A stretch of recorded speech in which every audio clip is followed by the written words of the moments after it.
did you know that the Hidden Garden has an interesting history?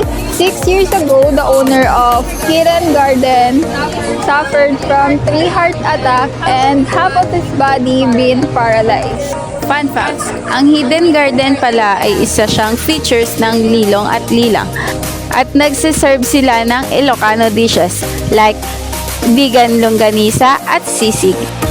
Fun facts, alam nyo ba ang Hidden Garden is meron silang collection ng mga bonsai trees and meron silang mga exotic flora and very enthusiast to sa mga plant lover.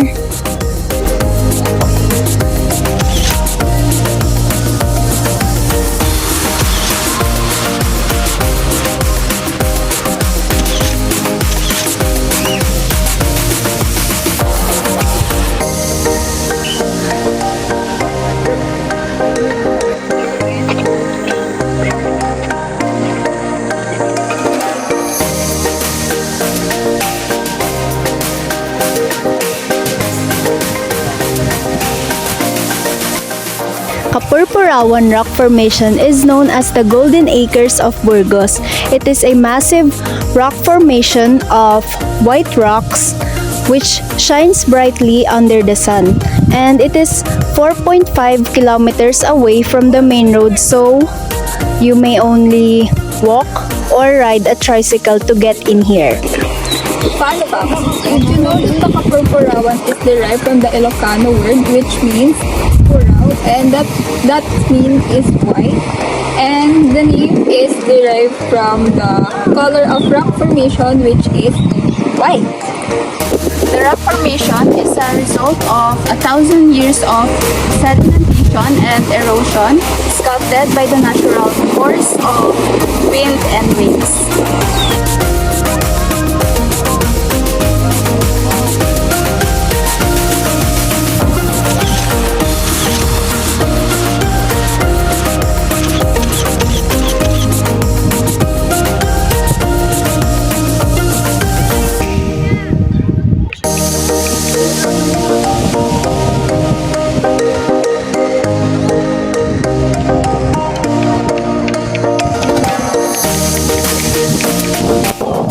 So guys, the Bangi Windmill is the first commercial wind farm of the Southeast Asia, which is funded by the NIDAS to the developing countries such as Philippines. So this is built under the Marcos administration, and as of 2009 it has 20 turbines fully operating. The Bangi windmill is the first generating power in the Southeast Asia. They were established to provide power in the region. Each windmill stands about 70 meters tall, with blades that are 41 meters long. When fully upright, they reach a height of 110 meters tall.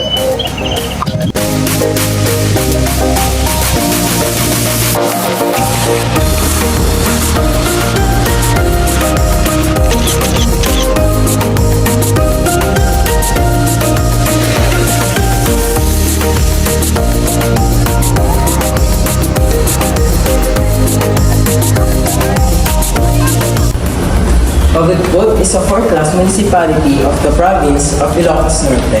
It is also known as the Boracay of the North.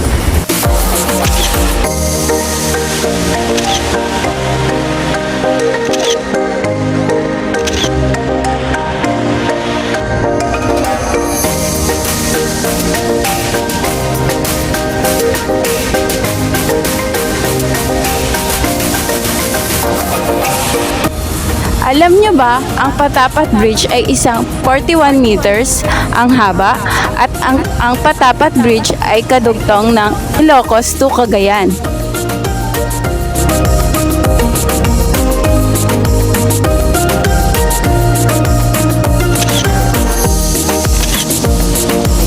And dito naman naman na po na itong simbahan po natin is pinatayo po noong 1724. So, ang pangalan po nito is Iglesia de San Miguel. Bakit po? Bakit siya naging Santa Monica? So, Iglesia de San Miguel, ito po ay pinangalan sa unang mga misyonaryo na dumating dito po sa bayan ng Sarat. Then eventually, tinawag nila itong Santa Monica Church during the town fiesta ng bayan po na ito.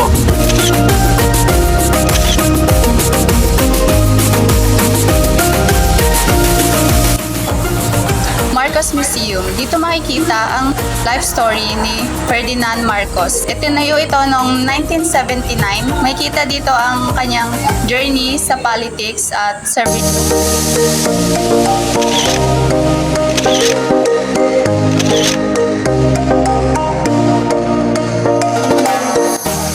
So, welcome guys to Malacanang of the North, which is built on 1977, and it was a gift from his wife Imelda Marcos to the former President Marcos on his 60th birthday.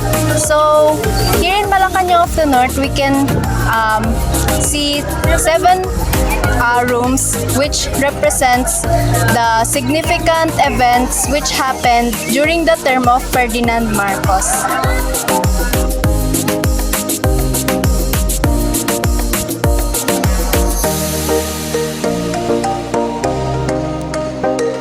Fort Elocancia, a 3.5 hotel with a Spanish and Moroccan inspired resort.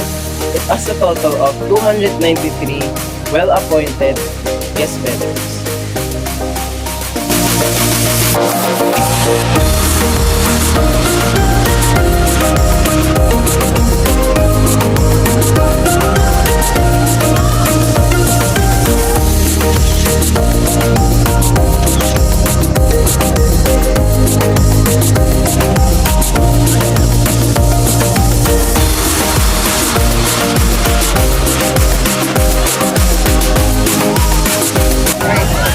Ang Sand Dunes ay isa sa mga kilalang tourist spot dito sa Ilocos Norte.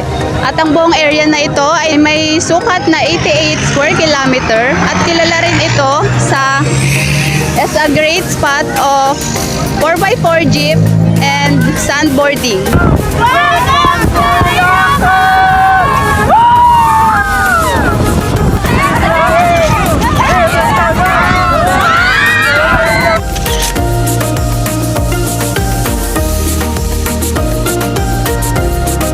Hi guys, welcome to Paway Church. This is the Paway Church and it was also known as San Agustin Church. It was established in 1710 and it was located in Paway, Ilocos Norte, Philippines. And the feature of this church is the 3-story of the church is made of coral stone and bricks.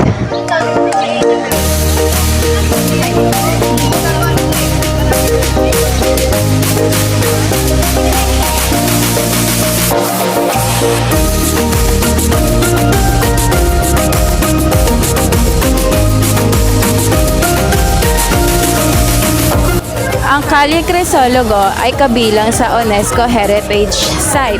Alam nyo ba, si Gobernador Crisologo, nung namatay siya, nirename tong Calle Crisologo sa kanya dahil ino-honor tong lugar na to.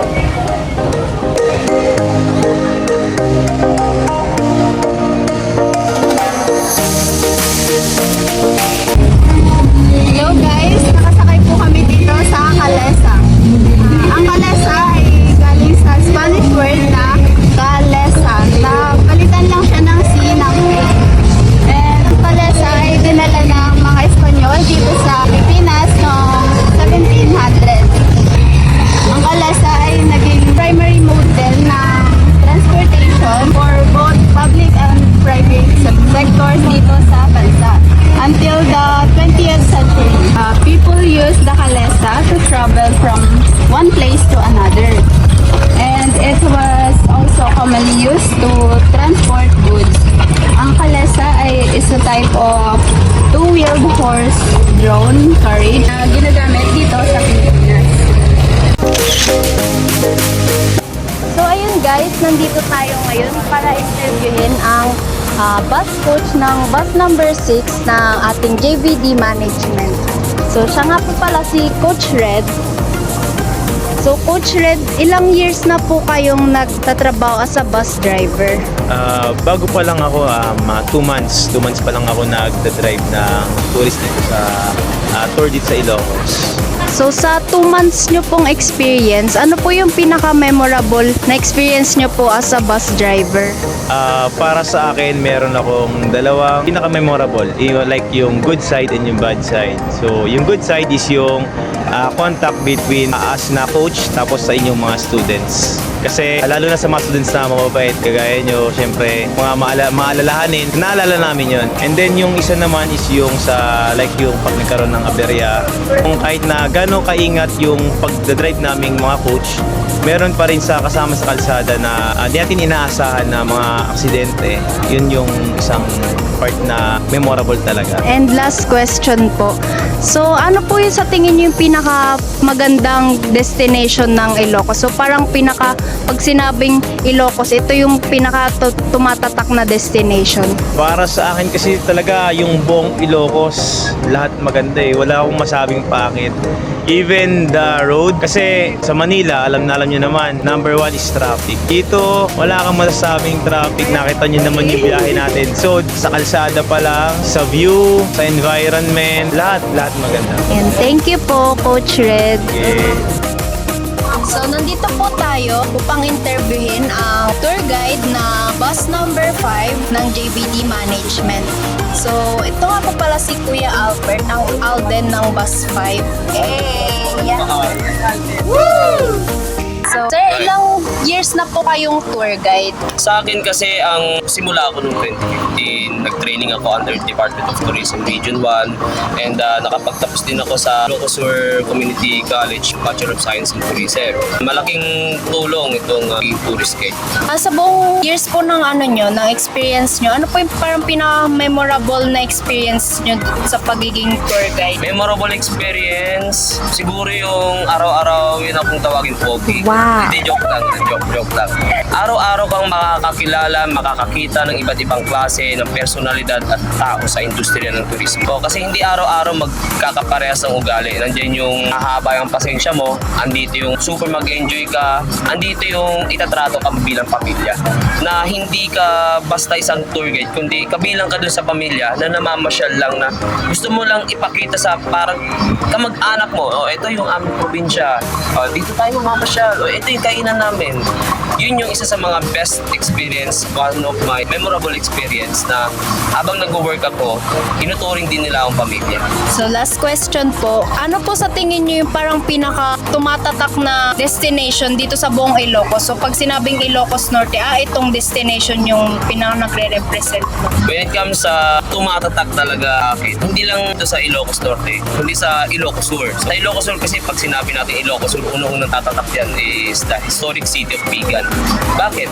Kasi sa hinaba-haba ng panahon, nananatili pa rin yan nakatayo. Parang tayo lang, kailangan lang natin lumaban sa buhay kahit gaano or katagal ang lumipas na panahon, nananatili ka pa rin nakatayo at matatag. Ayun. Thank you po. This is the